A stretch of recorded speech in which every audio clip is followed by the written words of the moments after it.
He pulls up awkwardly, I don't mean to laugh, as he's running down the sideline trying to call a timeout. So you can take a look at here's McVay on his status for week 3. I did tear my plantar fascia, so. Oh, no. Yeah, well, that's a good thing, because now I guess it allows you to heal a little bit faster. But, you know, I was being dramatic, limping around towards the end of the game. But, you know, the MRI confirmed I did that. But good news is I'm not playing, so I'm just on the sidelines watching. So if I have a little cool limp to add some swag, then you'll know why. We can watch it again. Remember when he was the young coach? You remember that? When he was like the boy genius coach? Now he's the old man who's getting hurt walking. You can literally hear his brain going, did I just hurt myself coming down the sideline? He's so cool. I don't know why I find it funny. There's nothing funny about a person getting No, it's not. That could so easily happen to me, and yet I find it funny. Okay, on we go.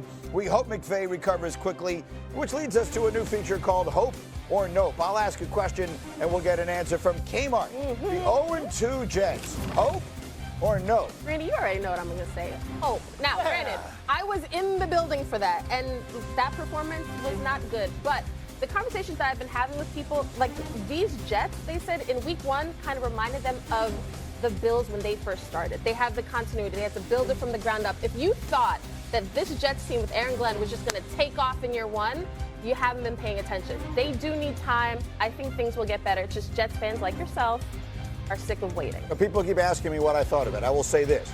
If the Jets had arrived for that game in one team bus and that team bus had gotten lost and not ever made it to the stadium, the game would have been exactly as competitive as this game was. They didn't compete at all. They were never in the game. They played. They continue to commit stupid penalties. They give away opportunities like crazy. The offense that looked creative and interesting week 2 looked absolutely lifeless. They came out flat in a huge home win, a huge home game against a division opponent. That game was alarming. It was much worse than just being a small step back. But like I told you on Countdown, the Bills came in there. Their objective was, this is a gritty team. We have to give them no hope. We have to start fast, and that's what the Bills did. Well, they did that. No question about that. All right, let's move on. Anik, 0-2 Texans. Hope or no? I absolutely hope for that team. I understand that the offensive line is not going to be fixed anytime soon, but the way that Nico Collins was playing in that game gives me some hope. But it's really about the defense for this team. That defense is incredibly ferocious. They're going to keep them in games. They're going to win a number of games because of it. The only issues that they had in that game on Monday night were with making tackles and penalties. I think they're going to consistently make tackles, and I think they're going to reduce the penalties. I think this team has hope in that division. Peter. The defense is incredible. And if you watch week 1 against the Rams, they absolutely muzzled that offensive unit too. The issue might be the offensive line. I also say the run game. Joe Mixon, obviously, it's a couple of years. It hasn't been there this year, and now you've got Chubb that you're trying to get back going. The rushing game has been absolutely invisible, and that makes you wonder about C.J. Stroud now in year 3. Can he get them to rise above? I agree, there's hope. The defense is the reason why. The offense, I do have concerns. They've lost close games against 2 really good teams to start the season. Lewis, we're going to do the Bears here. Let me get right to the sound, because we'll talk about the Bears here. They're 0-2, but in the interest of time, I want to get right to the sound from Ben Johnson, their head coach, because all the talk is about the quarterback, Caleb Williams. Ben Johnson says he has seen growth. Cindy, let's hear from the coach. I did see significant growth. It's not perfect yet. There's still a number of plays where our eyes aren't quite in the right position, or we're holding on to the ball just a tick longer than what we're coaching. I did think he got better from week 1 to week 2. I'm encouraged by what I saw, and I'm hopeful that we'll continue to see another leap here this week. All right, so there's so much conversating to be done around Caleb Williams. But Dominique asked an excellent question in our meeting this morning, and I will ask it to the two of you guys who played and watch it. If we had not seen Caleb Williams last year, if this was his first year, if everything we knew about him as an NFL player were just the 2 weeks we've seen so far, what would we be saying about him? Oh, you'd be saying he's an uber-talented quarterback who has very unique traits as far as throwing the football, who can layer balls over the second level, who can run outside, who can create outside the pocket. He's got a cannon of an arm. Now, the one thing that we can't say, because we're not there all the time, is like, how much processing power does he have? How much control does he have the line of scrimmage? How much ability does he have to make adjustments post-snap? I mean, we can't say that. And that's, I think, those are some of the things that Ben Johnson's going to want to see improvement on. But I'll tell you this, if this was his rookie year, I'd be going, we've got something to work with here. The problem is, it's not. Right. And he went in the same draft as Jayden Daniels. Right. That's the problem. And that's why now we color every single thing about this young man against what happened a year ago. Yeah, there's a lot of stories around him. There's a lot of information out there that I think colors the way that we feel about it. If we just look at the film from the first 2 weeks, I would say, oh, this kid's a rookie. And he shows the talent, the amazing talent to do the ridiculous things, but he can get some of these things together. His accuracy issues are the things on the field that jump out to me. We haven't seen too many quarterbacks improve with their accuracy. And his accuracy was so bad in the first game and in this last game. The interception he threw was a result of the accuracy. But I think if this were just those 2 games, I would be more optimistic than I am now, given that we have a lot more information. This offense is so complex. I almost watch him and think it's like paralysis by overanalysis every play. It's like you see it and it's just.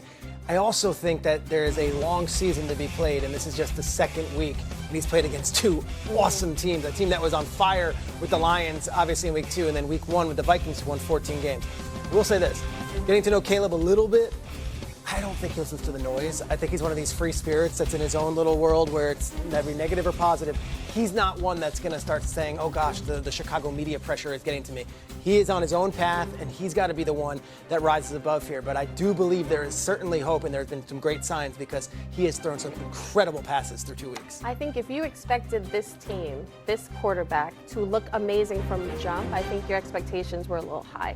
I thought they'd be 0-3 because of the competition they're playing, and also this is a new offense with a young kid. He's got to unlearn everything that he had been taught to this point. It is a long season. It's not about getting to the playoffs, right? It's about in December. Does he look better? Does the offense look better? Does he have a better command of this Ben Johnson offense? It's not about trying to beat out the Lions just yet.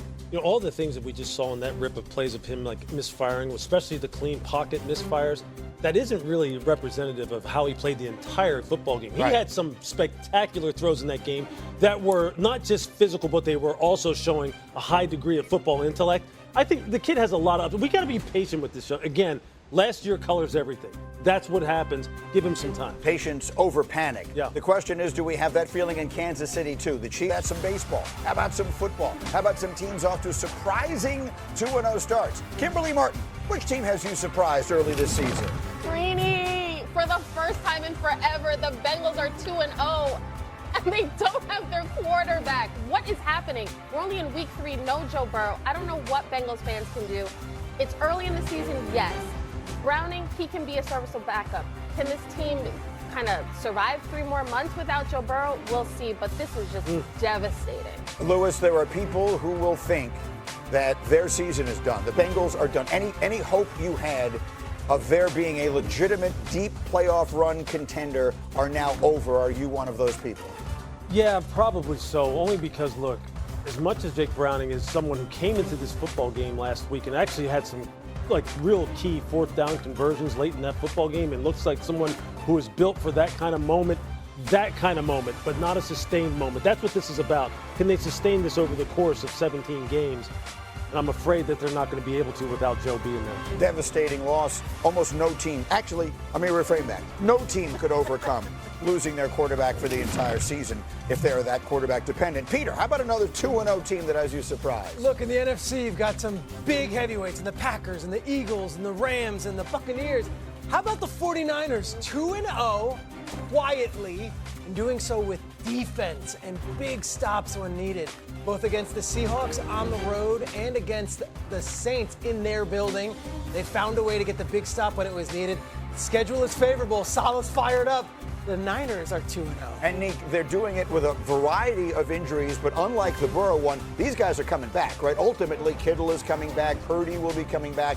So they're doing it without some of their best players who will return. And I think the conversation, as Peter alluded to, for them this season is a lot about them having an easy schedule. But all teams are going to have to find a way to win some of those close games that go either way. They got a couple of those wins in the first couple of weeks. Those games could have easily gone the other direction. So when they get their players back and they hit their stride at the right time, this could be a team that a lot of people liked before the season. That turns out to be going back to during the offseason, ESPN bet so high on the 49ers. Maybe they had this thing right. Lewis, give me another 2-0 team that has you surprised. Yeah, it's got to be the Indianapolis Colts. Look, you have to be surprised at what Daniel Jones is doing. When you're talking about this offense being the 4th best scoring offense, his QBR, his total